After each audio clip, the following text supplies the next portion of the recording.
Oh, hello, everyone. In part one of video one, we've learned that when the body doesn't have enough antioxidants to eliminate harmful free radicals, a damaging process called oxidative stress begins. If oxidative stress persists, these free radicals can damage our DNA.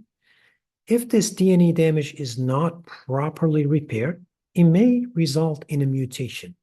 A mutation is a permanent change in the DNA chemical code. Now, some of these mutations can interfere with how a cell repairs itself. Now, this failure of self-repair can lead to the development of cancer. Now, the liver performs trillions of chemical detoxes every second to eliminate toxins and protect us from DNA damage. And this is why people with a healthy liver are less likely to develop cancer. And this is a very important point to note.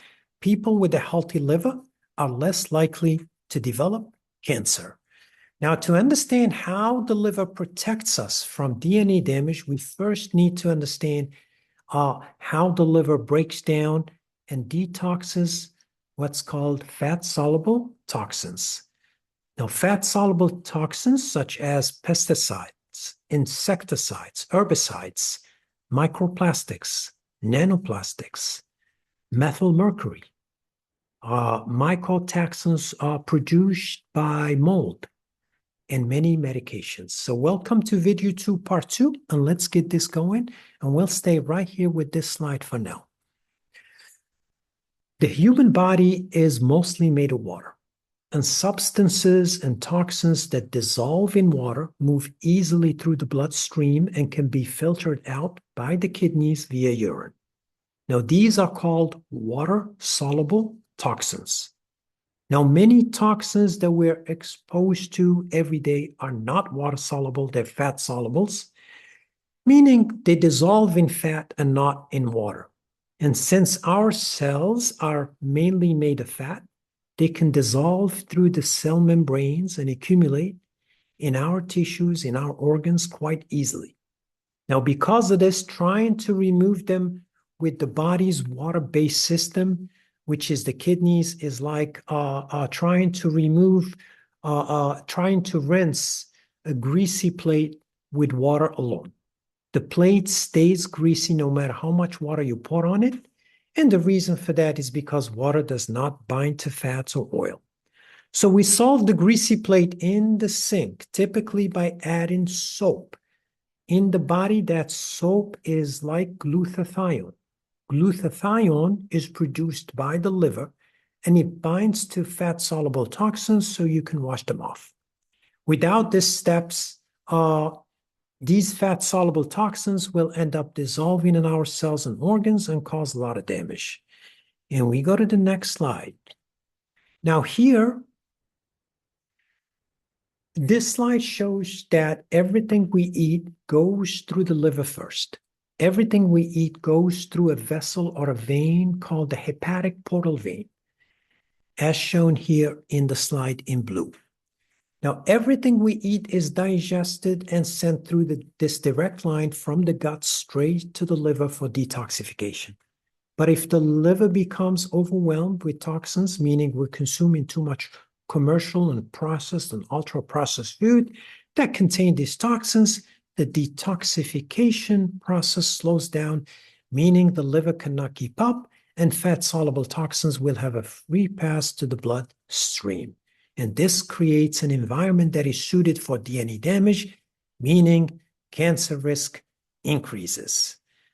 And we go to the next slide. And here, in this slide, we will learn that the liver detoxes in 2 phases. Starting from phase 1, which is the liver's first step. Here, fat-soluble toxins from food additives of some medication needs to be chemically changed by the liver so that the body can eventually get rid of them. Now, the liver uses an enzyme produced by its own cells called cytochrome P450. Now, these enzymes modify the toxins by adding a hydroxyl group. Now, this group is very important because it looks and behaves very much like water, H2O. Now, because of this hydroxyl group, which is composed of one atom of oxygen, one atom of hydrogen, make fat-soluble toxins more water-friendly, meaning that toxin new chemical structure is now somewhere in between water-soluble and fat-soluble and has been reduced to a highly reactive form, so it can bind to glutathione in the next phase. And we go to the next slide so we can see a little bit of more granularity on how this toxin is reduced to a water-friendly toxin. So the T here on the left represents fat-soluble toxin. First step is the arrangement of the toxin molecule to expose and reposition the hydrogen atom using this P450 liver enzyme. Now the toxin eventually, in the final phase, it becomes T bound to this hydroxyl group OH, which is partially water-soluble, and it is ready to form a bond with GSH, which is glutathione in phase 2. So one key point. This phase 1 liver detox needs the right nutrients, the raw materials that we get from food daily to keep feeding the liver cells so they can produce these cytochrome P450 enzymes that transform the fat-soluble toxins. So we need B vitamins, magnesium, antioxidants such as vitamin C and E, and you'll find these nutrients in leafy greens, eggs, chicken, fish, and everywhere. So we need these nutrients daily. Now, let's say someone has malabsorption issues. They may be eating the right food, but they're not absorbing these nutrients properly, which will definitely slow down phase 1 liver detox. So we need to address malabsorption first to make sure that liver detox is functioning and optimal. Now, if someone drinks alcohol, for example, alcohol damages the liver cells.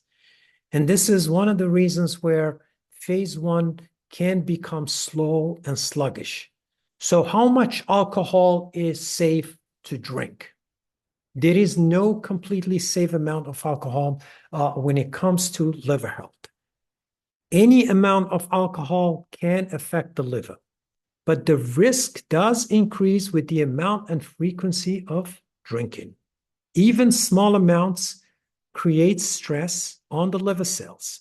Now, the more often, the more you drink, the higher the risk of fatty liver diseases, inflammation, detox impairment, and long-term DNA damage. So you may run into some guidelines somewhere that may define low-risk drinking. Low risk does not mean no risk, does not mean risk-free. So the safest choice for liver health is simply not drinking at all. Now, going back to phase 1 detox, phase 1 detox is the liver preparing toxins for removal by converting fat-soluble toxins into reactive, water-friendly substances so they can be eliminated. And we go to next slide. Now, here we start looking at phase 2. After phase 1 creates reactive intermediates, the liver immediately moves to phase 2 conjugation phase.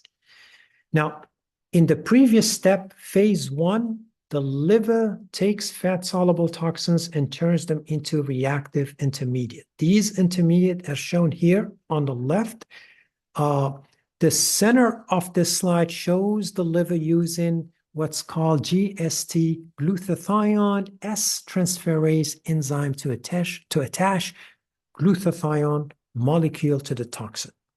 Now, this attachment process is called conjugation, and it transformed that unstable, harmful intermediate from phase 1 into water-soluble form that you can see on the right. Now, once the toxin is completely water-soluble, it is now safe, stable, and ready to be eliminated through urine or bile. And we go to the next slide. Now here,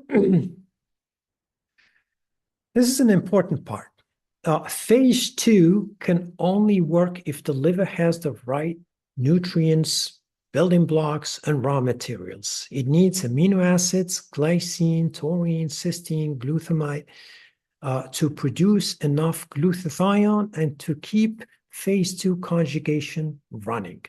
Now, if these nutrients are low, phase 2 will eventually slow down, and the toxins, the toxic intermediate from phase 1 begin to build up.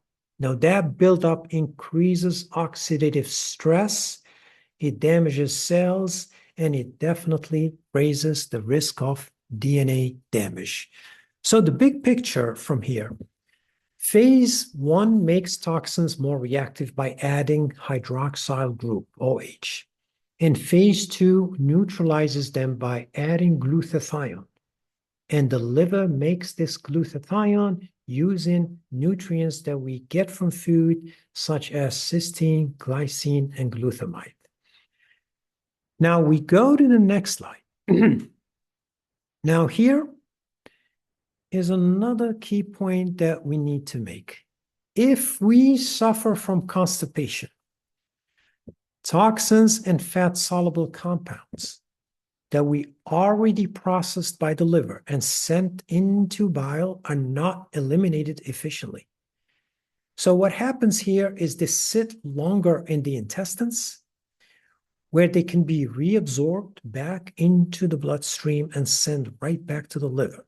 Now, this is problematic. And it is problematic because not only it increases the total toxic load on the liver, but it also forces the liver to detoxify the same toxic repeatedly. So this is a vicious loop that puts lots of strain on the liver.